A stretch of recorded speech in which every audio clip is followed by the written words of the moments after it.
ఇప్పుడు డైలీ ఇంట్లో ఉంటున్నాం, దేవుడు మనతో ఉన్నాడు అనుకుంటున్నారు. బట్ దేవాలయానికి వెళ్ళాలా, ఎన్నిసార్లు వెళ్ళాలి?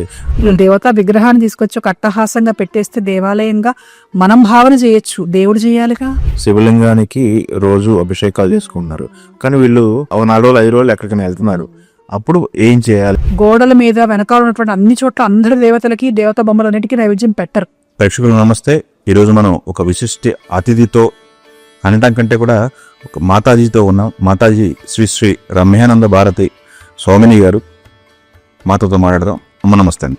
నారాయణ నారాయణ అమ్మవారి ఆశీస్సులు. ఎస్ ఇంట్లో పూజ చేసుకుంటున్నాం, నిత్యం దీపం పెట్టుకుంటున్నారు, నిత్యం దేవుడికి కొలుసుకుంటున్నారు. దేవాలయ సందర్శనం అనేది ఎలా ఉండాలి అనేది ఒక సందేహం ఉంది. ఇప్పుడు డైలీ ఇంట్లో ఉంటున్నాం, దేవుడు మనతో ఉన్నాడు అనుకుంటున్నారు. బట్ దేవాలయానికి వెళ్ళాలా, ఎన్నిసార్లు వెళ్ళాలి, ఈ 2 నెలలు అయిపోయిన దేవుడికి ఆలయానికి వెళ్ళక, ఇట్లాంటి సందేహాలన్నీ వస్తుంటాయి. మనకి ఇల్లు దేవాలయం, ఇంటినే దేవాలయంగా చేసుకోవచ్చు కదా అనుకోవచ్చు, కానీ ఆ చేసుకునే శక్తి ఉండద్దు. దేవతా విగ్రహాన్ని తీసుకొచ్చి ఒక అట్టహాసంగా పెట్టేస్తే దేవాలయంగా మనం భావన చేయొచ్చు, దేవుడు చేయాలిగా. ఇప్పుడు ఇన్ని క్షేత్రాలు దేవాలయాలున్నా అన్నిటినీ మనం క్షేత్రాలను, కొన్నిటినే పుణ్యక్షేత్రాలు అంటాం, కొన్నిటిని ఇప్పుడు అమ్మవారు ఉందనుకోండి అష్టాదశ శక్తి పీఠాలు అంటాం, వాటిని క్షేత్రాల్లాగా భావించాం. మన ద్వాదశ జ్యోతిర్లింగ క్షేత్రాలుగా మనం చెప్పుకుంటూ ఉంటాం. అంటే కొన్ని చోట్లకు ప్రత్యేకమైనటువంటి శక్తి ఉన్నది. కారణం ఏమిటి అనంటే అక్కడ దేవత స్వయంభూగా వెలవటం, అంటే దేవత తానంతట తాను కోరుకొని వచ్చి ఉండటం. అటువంటి చోట దేవతకి ఇష్టమైనటువంటి చోటు కాబట్టి అక్కడ శక్తి ఎప్పుడూ ఎక్కువ ఉంటుంది. రెండవది, మన దేవాలయాలు ఉన్నాయి. ఉదాహరణకి మన వెంకటేశ్వర స్వామి ఉన్నాడు. ప్రపంచవ్యాప్తంగా ఇన్ని కోట్ల మంది స్వామి దగ్గరికి ఎందుకు వస్తున్నారు? ఇంట్లో వెంకటేశ్వర స్వామి ఫోటో పెట్టుకుంటే సరిపోదా? ఆపద మొక్కులవాడు ఆయన అక్కడ ఉన్నావు స్వామి, నేను నీ దగ్గరకు వస్తున్నాను, నేను కోరుకుంటున్నాను, నా కోరిక తీర్చు, నీకు నేను మొక్కుకున్నాను, మొక్కులు చెల్లించుకుంటాను అని ప్రార్థిస్తూ ఉన్నారు. అంటే ఇంట్లో ఉన్నటువంటి దేవత కంటే కూడా అక్కడ అన్ని లక్షల మందికి ప్రసాదం ఇస్తున్నారంటే స్వామికి ఎంత నైవేద్యం పెడుతున్నారు అక్క. అంటే అక్కడ ఉండేటువంటి శక్తి అనంతమైనటువంటిది, కొలవలేనటువంటిది. ఎప్పుడూ కూడా ఇంటికంటే దేవాలయం, మామూలు దేవాలయానికంటే క్షేత్రం, మామూలు క్షేత్రం కంటే మహాక్షేత్రం, పుణ్యక్షేత్రం, ఇటువంటి చోట జరిగేటువంటి పూజలు, ముఖ్యంగా దేవత ఎంచుకొని వాళ్ళు అక్కడ స్వయంభూగా వెలవటము, అక్కడ పెట్టేటువంటి నైవేద్యాలు అపారమైనటువంటి శక్తిని కలగజేస్తాయి. అక్కడ మన ఇంట్లో మనం ఎంత నైవేద్యం పెట్టగలుగుతాం? మహా అయితే ఇంట్లో ఎంతమంది ఉన్నారో అంతమందికి సరిపడేది నైవేద్యం పెట్టగలుగుతాం. అది కూడా రోజు పెట్టగలమో లేదో అనుమానమే. కానీ దేవాలయాల్లో అట్లా కాదు. దేవాలయాలకు సెలవులు ఉండవు. ఎప్పుడైనా మన టూర్లకు బయటకు మన వాళ్ళు వెళ్ళినప్పుడు ఏం చేయాలండి, విగ్రహాలను అడుగుతూ ఉంటారు, సో చెబుతూ ఉంటాం. అంటే నిర్విరామంగా అక్కడ దేవతా చైతన్యం ఉత్పన్నమవుతూ ఉంటుంది. అంటే మహాశక్తి కేంద్రాలు దేవాలయాలు. అక్కడికి వెళితే ఏం జరుగుతుంది? దేవాలయానికి కనుక వెళ్తే దేవత చుట్టూ ప్రదక్షిణ చేయమంటారు. ఎందుకు చెయ్యారు దేవత చుట్టూ ప్రదక్షిణ? ఆ సర్క్యులర్గా మనం 360 degreesలో ఏదైతే తిరుగుతూ ఉంటామో, ఒక మహాశక్తి కేంద్రం చుట్టూ తిరుగుతూ ఉంటే ఆ ఆరాలోకి ఎప్పుడైతే మనం ప్రవేశిస్తామో, మనకు తెలిసినా తెలియకపోయినా ఆ చైతన్యంలోకి మనం వెళ్తాము. ఆ చైతన్యం మన మీద మనలోకి ప్రవేశిస్తూ ఉంటుంది. కిర్లియన్ కెమెరాతో ఒకసారి దేవతకు నైవేద్యం పెడితే ఏం జరుగుతుంది? ఇప్పుడు మామూలు పదార్థమేగా, పెట్టినట్టుగా ఉంటుంది. మరి దేవత తిన్నదో లేదో ఎట్ట తెలుస్తుంది మనకి? ప్రసాదం అంటున్నారు, ఇస్తున్నారు, అది కేవలం నమ్మకమేనా అని అంటే ఆ కిర్లియన్ కెమెరాతోటి ఫోటో తీశారు. దానికి ఒక లక్షణం ఉంది. ఆ కెమెరాకి ప్రతి వస్తువు చుట్టూ కూడా ఒక ఆరా. మామూలుగా చూడండి, కొన్ని చోట్లకి వెళ్తే అబ్బా మంచి పాజిటివ్ వైబ్రేషన్స్ వచ్చాయని ఫీల్ అవుతుంటాం. కొన్ని చోట్లకి వెళ్తే ఏంటో డిస్టర్బ్డ్గా ఉంది, కొంచెం నెగిటివ్ వైబ్స్ లాగా ఉన్నాయని అనుకుంటూ ఉంటాం. అంటే వైబ్రేషన్స్ అనేటువంటిది ప్రతి చోట కూడా ఉంటాయి. దానికి కారణమైనటువంటిది అక్కడ ఉన్నటువంటి ఆరా, అంటే సూక్ష్మంగా మనకు కంటికి కనిపించేటటువంటిది. ఈ కిర్లియన్ కెమెరా ఏంటి అని అంటే దాన్ని క్యాప్చర్ చేస్తుంది, సూక్ష్మంగా ఉన్నటువంటి ఆరా.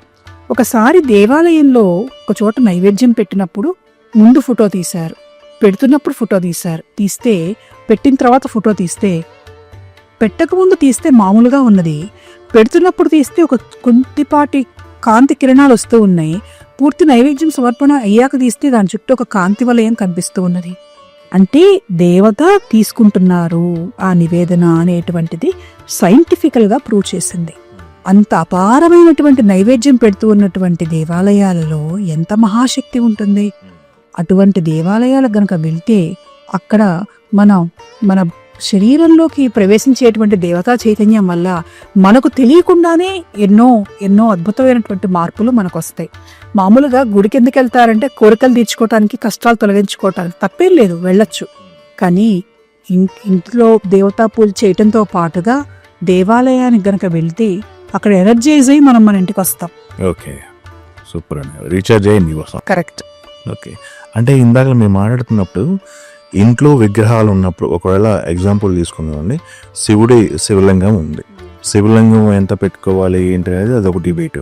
ఒకవేళ శివలింగం ఉంది, శివలింగానికి రోజు అభిషేకాలు చేసుకుంటున్నారు, కానీ వీళ్ళు 4 రోజులు 5 పరిస్థితులు వస్తాయి. 4 రోజులు 5 రోజులు ఎక్కడికైనా వెళ్తున్నారు. అప్పుడు ఏం చేయాలి అనేది ఒక ధర్మ సందేహం అందరిలోనూ ఉంటుంది. ఒక్కొక్కరు ఒక్కొక్క విధంగా చెప్తుంటారు. దీనికి ఏంటంటే మీరు చూడండి, నేను దీనికి కూడా దేవాలయంతో ఉదాహరిస్తాను. దేవాలయం లోపల గర్భగుడిలో ప్రధాన దేవత ఉంటుంది. అది కాక చుట్టుపక్కల గోడలకు కూడా దేవతా బొమ్మలు చెక్కినవి చాలా ఉంటాయి. వాళ్ళందరికీ నైవేద్యం పెట్టరు, లోపల దేవతకే పెడుతూ ఉంటారు. ఉపదేవాలయాలు కొన్ని ఉంటే కొన్ని పెడతారు. ఆ గోడల మీద వెనకాల ఉన్నటువంటి అన్ని చోట్ల అందరి దేవతలకి దేవతా బొమ్మలన్నిటికీ నైవేద్యం పెట్టరు. దానికి కారణం ఏంటంటే ఇంట్లో కూడా అంతే. దేవాలయంలో ప్రధాన దేవత కింద యంత్రం పెట్టటము, కొన్ని చోట్ల పెట్టకుండా వాయు ప్రతిష్ఠ చేసినా సరే దేవతలోకి ప్రాణశక్తిని ఆవాహన చేస్తారు. అంటే ఆ దేవత అక్కడ ఉండాలి అంటే దానికి ఒక ప్రాణ ప్రతిష్ఠా విధానం ఉన్నది. ఇంట్లో కూడా ఒక యంత్రం కానీ, ఒక శివలింగం కానీ, ఒక విగ్రహం కానీ పెట్టుకుంటే వాటికి ప్రాణ ప్రతిష్ఠ గనక చేస్తే ప్రాణశక్తి అక్కడ ఉన్నది కాబట్టి నిత్య నైవేద్యం ఖచ్చితంగా పెట్టి తీరాలి. మొదటిది అది ఇంత విగ్రహమా ఎంత విగ్రహం అనే దాంతో సంబంధం లేదు. ఇప్పుడు యంత్రం ఉందనుకోండి, ఇంతే ఉంటుంది, అయినా ప్రాణప్రతిష్ఠ చేస్తే నైవేద్యం పెట్టి తీరవలసిందే.